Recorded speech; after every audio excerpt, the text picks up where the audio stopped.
elements around you. The recognition of when churches form in other life forms around you. Your ability to be in awe of it when it's external to you and within you. Life is when you are organized around the love of Spirit. That identity, church. Being unalive or dead is when you are conscious. You have structure, but you're not creative. There's no creativity because creativity only comes from the love of Spirit. Hanging on to the past, dwelling on the past, is a state of dead. Being alive and in awe of your whole life, what is now, whatever could be, that's life. The missing link is God. It's only a matter of figuring out that there's only one God. It's what can bear all of this.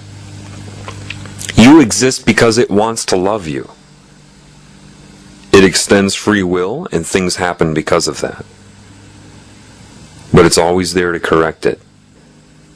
All you have to do is intend for it. Your whole reality will be coordinated around you. It's only a matter of whether you are mindful of that, if you are aware that it's happening. You can't fake, you can't force yourself to want to know God. But within all of you is something that misses God. God is home. Home is not a place in time and space. God is life. Godlessness is death. Worshipping a deity is death. It's slavery. God is your home. You don't need to believe or disbelieve me. If you want to know God, I mean, hey, if there is one God, one Spirit, and you're curious, why would you look in a book?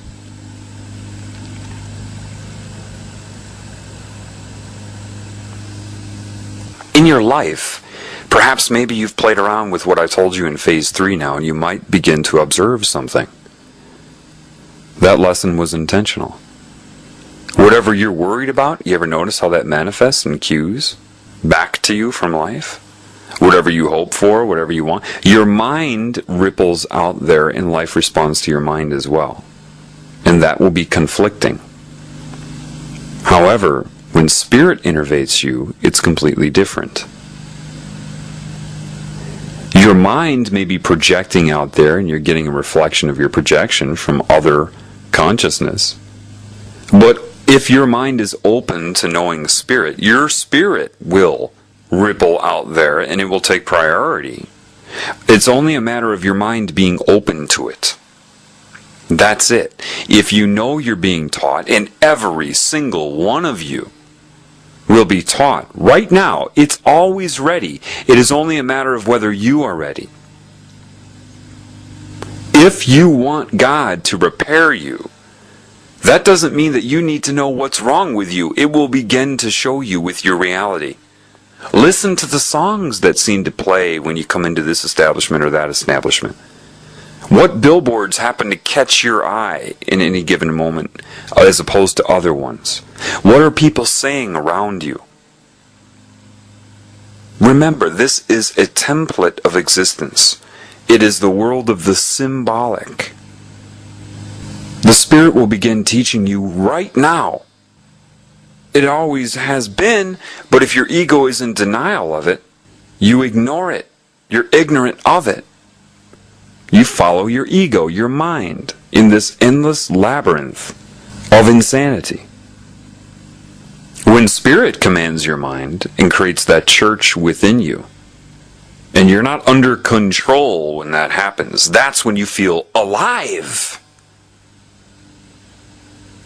The what is the why is the what. Your questions lie down and take a nap as you are alive in observance of God.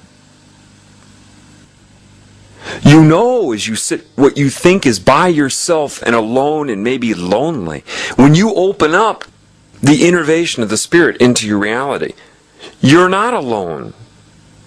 It lets you know that with great certainty. You're not alone. And when you know that, you can bear being conscious. It loves you.